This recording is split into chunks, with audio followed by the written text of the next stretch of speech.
চাই অরিত্র, সাধারণ মানুষ হিসেবে প্রশ্ন করতে মনে হয় এটা মানে প্রশাসনের ক্ষেত্রে গা জ্বালা হতে পারে, কিন্তু সাধারণ মানুষ হিসেবে তো আমরা প্রশ্ন করব অরিত্র, যে 25টা মানুষ মরে গেল, আরও দেহ পড়ে আছে, মাথার খুলি পড়ে আছে, এখনো পর্যন্ত কোম্পানির মালিক গ্রেফতার হননি।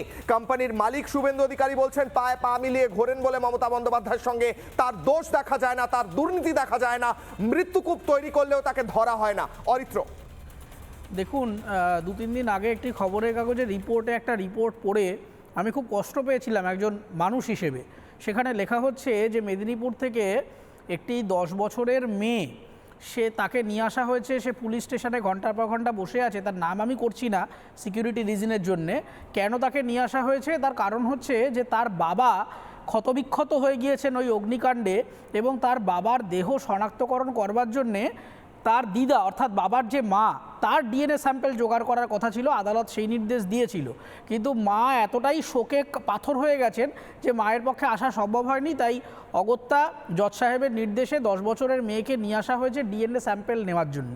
ওই 10 বছরের মেয়ের থানায় বসে থাকার ছবিটা দেখে আমি এত ভারাক্রান্ত হয়ে পড়েছিলাম যে আমি শুধু ভাবছিলাম যে কতটা নির্লজ্জ একটা প্রশাসনিক ব্যবস্থা হতে পারে যে ওইটুকু ফুটফুটে 10 বছরের মেয়ে, তাকে ওই থানায় দাঁড়িয়ে থাকতে হচ্ছে নিজের ডিএনএ দেওয়ার জন্যে, তার কারণ দগ্ধ পুড়ে ছাই হয়ে যাওয়া বাবাকে আইডেন্টিফাই করতে হবে। দেখুন, দুর্ঘটনা হতে পারে, দুর্ঘটনা কেউ আটকাতে পারে না, কিন্তু ম্যানমেড ডিজাস্টার কিন্তু আমরা চাইলে আটকাতে পারি। আজকে আনন্দপুরে যেটা হয়েছে সেটাকে সাধারণ দুর্ঘটনা বলে দিলে তো ভুল হবে, মিথ্যা কথা বলা হবে। দিনের পর দিন ওখানে বেআইনি জমি বোঝানো হয়েছে। আমরা দেখেছি যে আজকে এই মোমো কোম্পানির মালিককে ধরা হচ্ছে না, সে তো স্বাভাবিক ব্যাপার, স্পেনে না কোথায় গিয়ে দৌড়াদৌড়ি করেছে, এত পরিশ্রমের একটা দাম তাকে দিতে হবে না, সেজন্য তাকে ধরা হচ্ছে না। তারা ওই কোনো রকম একটা প্রেস স্টেটমেন্ট দিয়ে কেটে পড়েছে। তারপরে যে ওই গোডাউনের যিনি মালিক, তিনি আবার সরকারি প্রোগ্রামে ফুল টুল সাপ্লাই দিতেন, সেসব খবরের কাগজে দেখা যাচ্ছে। ফলে কিছুদিন বাদে তারা ছাড়া পেয়ে যাবেন। এবং সর্বোপরি আমরা দেখেছি যে কিভাবে এভিডেন্স ট্যাম্পার করার জন্যে পশ্চিমবঙ্গ পুলিশের যেটা চিরাচরিত স্কিল, সেইটা তারা মাঠে নেমে পড়েছে। বিভিন্ন দেহাংশগুলোকে এক জায়গায় ফুলের প্যাকেটের মতো করে জমা করে আবর্জনার মতো করে নিয়ে যাচ্ছে। প্রপার কোনো প্রোটোকল মেনটেন হচ্ছে না, কোনো এখনও পর্যন্ত দেহাংশ হস্তান্তর করার কোনো ব্যাপার হলো না। কিছুদিন আগে দেখলাম 14টা না 16টা স্যাম্পেল নাকি পাঠানো হয়েছে। কবে সেই স্যাম্পেল ম্যাচ হয়ে আসবে? কারণ ফরেন্সিকের তো লোক নেই। পশ্চিমবঙ্গে বাজেট তো একেবারে তলানিতে এসে ঠেকেছে, ফরেন্সিকে লোক নেই, ল্যাব নেই। ফলে যবে আসবে। দেখুন, আজকে অত্যন্ত খারাপ লাগছে যে এই সন্ধেবেলায় দাঁড়িয়ে আমরা এরকম একটা বিষয় নিয়ে আলোচনা করছি যেখানে আমাদের উন্নয়ন নিয়ে কথা বলবার কথা, আর্থিক প্রগ্রেস নিয়ে কথা বলবার কথা, কিন্তু সেখানে এমন একটা অপদার্থ সরকার যে মুখ্যমন্ত্রী ওই 10 বছরের বাচ্চাটির জন্য তার মন কাঁদে না।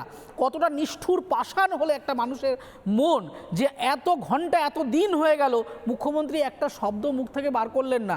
তিনি এটুকু বললেন না যে তার ফায়ার সার্ভিসের লোকেরাই তো প্রেস স্টেটমেন্ট দিয়ে বলেছে যে ওই কারখানা এবং গুদামের মধ্যে, গোডাউনের মধ্যে কোনো প্রোটোকল মেনটেন করা হয়নি, অগ্নি নির্বাপন ব্যবস্থা ঠিক ছিল না। তাহলে বছরের পর বছর, মাসের পর মাস ওই কারখানাটা ওখানে চলছিল কি করে?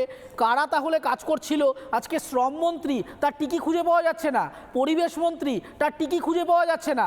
স্বাস্থ্যমন্ত্রী, মুখ্যমন্ত্রী, পুলিশ মন্ত্রী, তিনি তো কোথায় হেলিকপ্টারে বিভিন্ন জায়গায় চলে যান। অভিষেক বন্দ্যোপাধ্যায় হেলিকপ্টার করে ঝাড়খণ্ড সরকারের সাথে যোগাযোগ করেন হেলিকপ্টার নিয়ে, কিন্তু এখানে তিনি হেলিকপ্টার নিয়ে আসতে পারলেন না, বোধহয় তেল ফুরিয়ে গিয়েছে। অরিত্র, হেলিকপ্টারের পাখা কি বন্ধ হয়ে গিয়েছে? নানা ধরনের কন্টেন্ট দেখার জন্য লাইক করুন, শেয়ার করুন আমাদের ফেসবুক পেজ, সাবস্ক্রাইব করুন আমাদের ইউটিউব চ্যানেল। পাশাপাশি অন্যান্য ব্রেকিং নিউজের জন্য অবশ্যই চোখ রাখুন রিপাবলিক বাংলায়।